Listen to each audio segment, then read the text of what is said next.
एक गांव में बहुत ही अजीबोगरीब विचित्र घटना घटित हुई।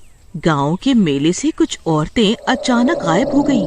औरतें कहाँ गायब हुईं और इस घटना के पीछे कौन था, जानने के लिए देखिए ये पूरी कहानी। एक गांव में एक मेला लगा हुआ था। वो मेला साल में एक ही बार लगता था, पर विचित्र ये था कि हर बार उस मेला में कोई न कोई नई घटना घटित होती थी। अरे भाई विकास, आज ये मेला फिर सज रहा है। इतने बड़े बड़े झूले, जोकर, नाटक और बाकी मनोरंजन के लिए बच्चे और औरतें तो जाने की जिद करेंगे ही, पर इन्हें कैसे समझाएं कि वहाँ कुछ अनहोनी होगी तो कौन जिम्मेदार होगा? अरे भाई तुम भी ना, अब हर साल इतना बड़ा मेला लगता है और फिर मेले में कुछ न कुछ तो होना आम बात है।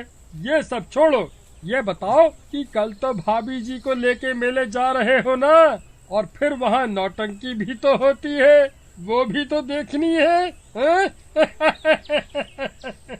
हाँ भाई, जब सब जाएंगे तो विनीता कैसे न मानेगी जाने के लिए, उसे भी लेके जाना ही पड़ेगा ना। चलो भाई, अब रात होने को आई, घर चलते हैं और कल मेले की तैयारी करते हैं। फिर दोनों वहाँ से अपने अपने घर चले जाते हैं। अगली सुबह सब नहा धो के मेले के लिए तैयार होने लगते हैं। अरे विनीता सुनो, मेले में हम सब जा तो रहे हैं, पर कहीं चाट पापड़ी के चक्कर में खो मत जाना। अगर मैं ना भी मिलूं तो तुम सीधा घर चली आना। फिर गांव के सारे लोग उस मेले में मजे लेने पहुंच जाते हैं। अरे सुरीली, तू कब आई है? हाँ बहन, सब आए हैं, तो मैं कैसे पीछे रह जाती। ये देख पानी पूरी, चल थोड़े चटखारे लिए जाएं। फिर दोनों हंसती हुई पानी पूरी खाने पहुंच जाती है। ए भाई साहब, ये पानी पूरी का पानी लाल कैसे है और आपने अपना मुंह क्यों छुपाया हुआ है, ये काले लंबे कपड़े पहन के? अरे बहन जी, आप खाने के स्वाद लो ना, और ये अनोखा पानी है। एक बार यहाँ की पूरी खा के तो देखो, बाकी सारे स्वाद फीके लगेंगे। अच्छा लाओ, 2 प्लेट लगा दो। फिर पानी पूरी वाला उन्हें पानी पूरी खिलाता है। अरे ये क्या हो रहा है, सब घूमता हुआ नजर आ रहा है। तुम सही कह रही हो, मुझे भी सब धुंधला नजर आ रहा है, सर भी भारी हो रहा है। फिर अगले ही पल दोनों जमीन पे गिर पड़ती हैं। और ये क्या, ये तो पारदर्शी हो गई। वहाँ सुरेश विनीता को घर जाने के लिए ढूंढने लगता है। विनीता, ओ विनीता, अरे कहाँ चटकारे ले रही हो, घर नहीं चलना क्या?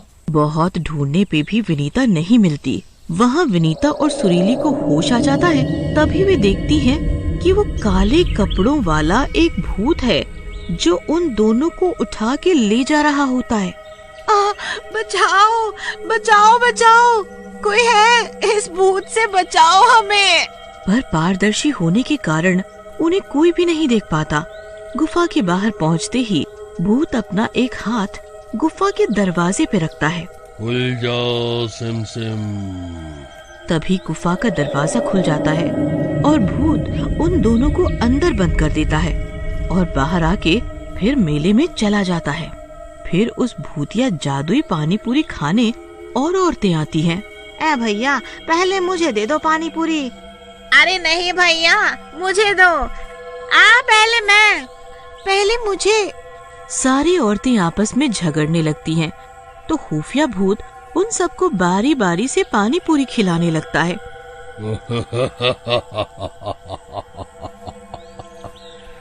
अब आएगा मजा। बहुत जल्दी थी ना चाट खाने की, खाओ सबके सब। मेरे जादुई पानी पूरी चाट से कोई नहीं बच पाएगा। तभी चाट खाते ही एक के बाद एक औरतें बेहोश होने लगती हैं और पारदर्शी बन जाती हैं। जब उन्हें होश आता है तो भूत उन्हें अपने साथ ले जाने लगता है। वे सबको आवाज लगाती हैं। अरे बचाओ हमें कोई, ये भूत हमें ले जा रहा है, कोई बचाओ। पर पारदर्शी होने के कारण कोई उन्हें न देख पाता न सुन पाता है। कोई फायदा नहीं चिल्लाने का, तुम्हें बचाने कोई नहीं आएगा, क्योंकि कोई तुम्हें देख ही नहीं सकता। इसी तरह मेले में आई सारी औरतें गायब हो जाती हैं और भूत उन सबको उस खुफिया गुफा में लेकर बंद कर देता है। मेला खत्म होते ही सब लोग अपनी अपनी पत्नियों को ढूंढने लगते हैं। अरे किसी ने विनीता को देखा, वो मिल नहीं रही है, और मेरी सुरीली भी गायब है। अरे भाई तुम्हारी नहीं, सबकी बीवियां गायब हैं। पूरे गांव में हाहाकार मच जाता है। आखिर गांव की औरतें गई तो कहाँ गई। उसी रात वो भूत गांव में आता है। क्यों गांव वालों, परेशान हो क्या? अरे ये किसकी आवाज है? सब उस आवाज की दिशा में पहुंच जाते हैं, पर जैसे ही वहां भूत को देखते हैं सब के सब भाग खड़े होते हैं। अरे बचाओ रे, ये भूत कहाँ आएगा यहाँ से? कोई बचाओ, अरे भागो, ये भूत खा जाएगा हम सबको। मैं तो तुम्हें बताने आया था कि तुम सबकी बीवियां मेरे पास कैद हैं, पर तुम लोग तो इतने डरपोक हो, तुम क्या बचाओगे अपनी बीवियों को? भूत की बात सुन के सभी गांव वाले रुक जाते हैं। तो गांव की औरतें तुमने अगवा की है?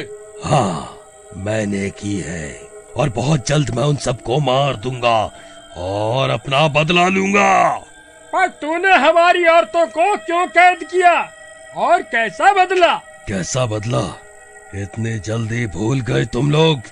याद करो, इस गांव में कुछ साल पहले मेरी बीवी घर में आग लगने की वजह से जल रही थी। मेरी बीवी ने सबको कितनी आवाजें लगाई, पर किसी ने भी उसकी मदद नहीं की, और वो वहीं तड़प तड़प के मर गई। मैं उस दिन जब घर वापस आया तो मैंने बीवी की जली हुई लाश से वादा किया कि मैं उसकी जान का बदला तुम गांव वालों से जरूर लूंगा, और मैंने भी आत्महत्या कर ली। पर अब मेरा बदला पूरा होगा। पर हमें नहीं पता था कि तुम्हारी बीवी घर में आग में जल रही थी। हम सब तो मेला में आए हुए थे।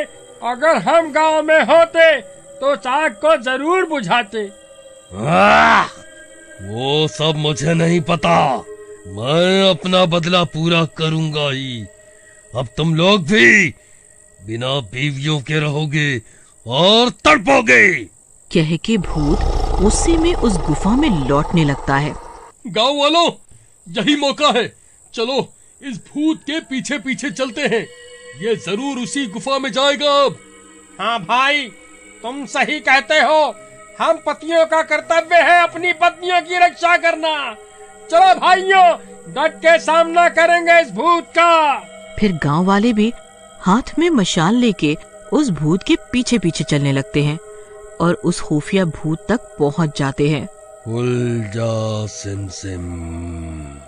जैसे ही गुफा का दरवाजा खुलता है, गांव की औरतें गांव वालों को देख लेती हैं और मौका पाते ही गुफा के बाहर निकल आती हैं। ऐ औरतों, तुम्हारी इतनी हिम्मत कि तुम मुझसे चालाकी करोगी? गांव वाले हैरान होके यहाँ वहाँ देखने लगते हैं कि औरतें कहाँ हैं, पर औरतों को सारे गांव वाले नजर आ रहे थे। औरतें उनके हाथों से मशाल छीनती हैं। ए भूत, तू क्या हमें इतना कमजोर समझता है कि हम अपनी रक्षा तुझसे नहीं कर पाएंगी? आज हम तुझे आग के हवाले करेंगे। फिर तभी औरतें उन मशालों को भूत के ऊपर फेंक देती हैं। नहीं नहीं, मैं नहीं मर सकता, मुझे बदला लेना है। ए भूत, भगवान भी जानता है कि तू बिना मतलब हमें तकलीफ दे रहा था, इसीलिए तेरे साथ ऐसा हुआ। तेरी बीवी के साथ जो हुआ वो सिर्फ एक हादसा था। फिर भूत चीखता हुआ आग में जलकर मर जाता है और भूत के मरते ही उसका जादू भी औरतों के ऊपर से हट जाता है। हमें तुम औरतों पे गर्व है। तुमने इस भूत के आगे भी हार नहीं मानी और डट के सामना किया।